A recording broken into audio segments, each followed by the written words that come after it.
Is there anything that says Valentine's Day quite like little candy hearts? I don't think so. Hey guys, May Guam here, and I want to make some sweet little treat bags.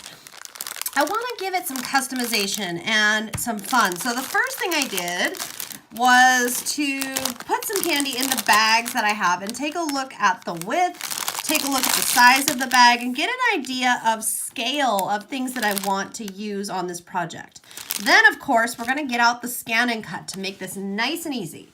So first up, I want to work on my topper. I know I need it 5 inches wide.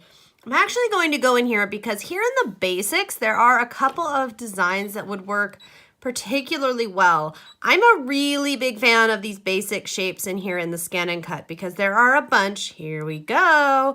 This is my personal favorite. So this will do a scallop on 2 sides, and I want it to be, now this I want to be careful of because it's actually the height that I want 5 inches. Now it's going to be 5 by 5. That'll be just fine. And actually I want 2 of them. So let me make 2 of them. And I want them just a little away from the edge there, like so. Okay. Okay, so we could do 4 to a page, but I only want to do 2 at this point. So I'm just gonna say okay and let that cut out for my first portion. Then I'm gonna go back to the home screen, and this time I'm gonna pick hearts since it's Valentine's Day, it seems appropriate. And I'm gonna pick the plain heart, and I'm just gonna start with 3. And then I'm gonna individually select, size down. I want some of them to be quite small. And remember, hearts are a great basic, so I never hesitate to, whether I am gonna use them all right then or not, I never hesitate to make a couple of extras. So I really recommend making a few extras there. And I'm gonna put 3 of those and 4 of those. And you see how I picked the different sizes and how many all at once in that edit screen, but then when I said okay, it brought me to the screen and showed me them all lined up. For this one, I'm gonna press this because this is a pattern. Yes, that's perfect.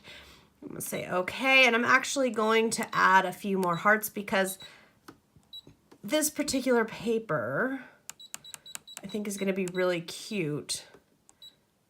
And I would rather have a few extras. And I can again go in here and have them line up straight. There we go. Say okay, and once again, let the machine cut. Next up, still in these basics, you guys, I do most of my work from the basics tab. And the reason is, you know what? These shapes, these are so versatile. There's so many things we can do. Now there's a number of different tag options. I think I'm gonna go with just more of a traditional here, and I want, so remember, watch the arrows because the width is telling me how high my tag is gonna be when I use it because I'll turn it sideways there. So I want it to be, let's say 2.25. Okay, so I have that, and then I will load my white cardstock onto here again and cut. Last but not least, we're gonna go in here and select a flower, and I'm gonna pick this one here.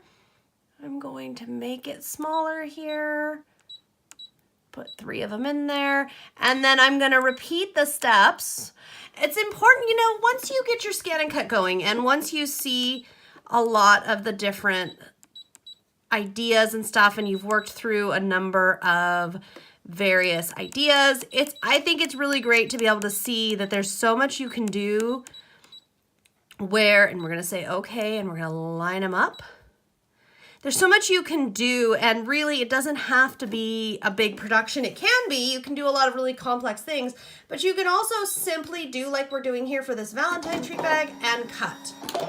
All right now, so for assembly, the first thing I'm going to do, I've got all my little bits and pieces here. Look how cute they are.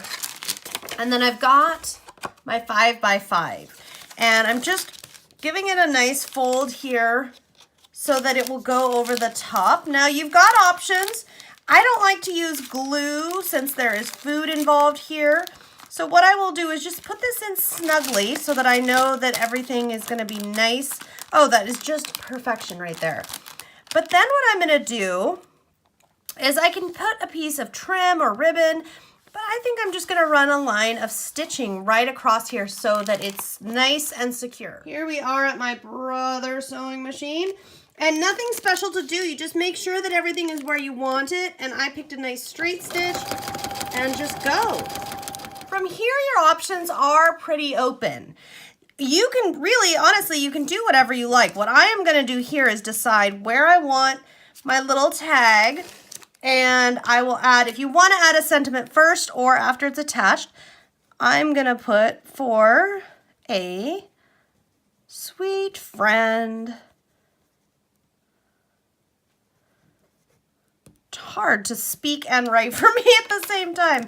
Okay, so what I'm going to do is I've just got some liquid adhesive here. I'm just going to plop some down. I know that looks like a lot, but that should work really well. It's not only stabilizing the stitching, but it's going to work for us to just kind of place all of our various bits and pieces in here. I think it'd be fun to do a nice big flower, so I'm going to place a flower there. And then, oh, look at our little unicorn hearts. They're so cute. So I'm just going to look at the various unicorn options that I have here. And I think I do want a bigger unicorn. I think I'm going to put it like so.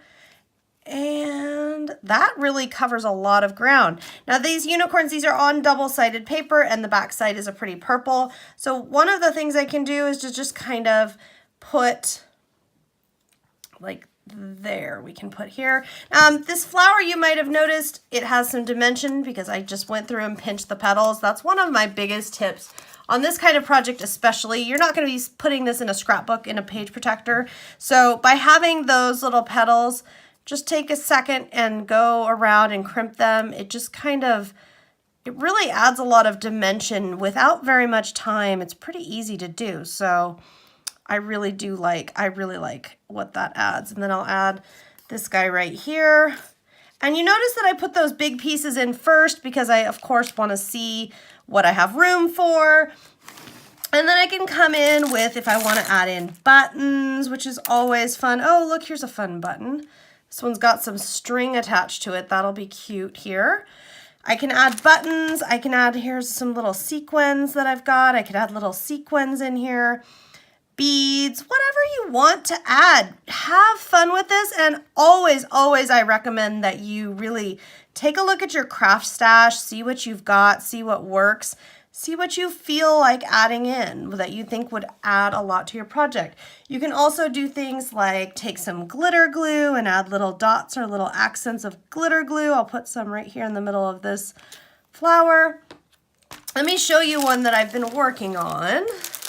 Okay, so similar idea, a little different, but this one's nice and dry, so we can really take a close look here. So this one, I put some glitter glue on my little heart there, and then you can see I put some flowers and buttons and little bits and pieces. This one has a lot of sequins and quite a few buttons. You can put as much or as little on this as you would like. They're really, truly, there's not gonna be a rule that says you have to do a certain amount. And you can even come back if you decide later you want to use more.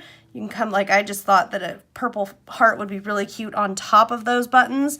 So we can add more, we can continue to play with it, and you've got a really fun little treat bag full of candy hearts that I think anybody would love to get.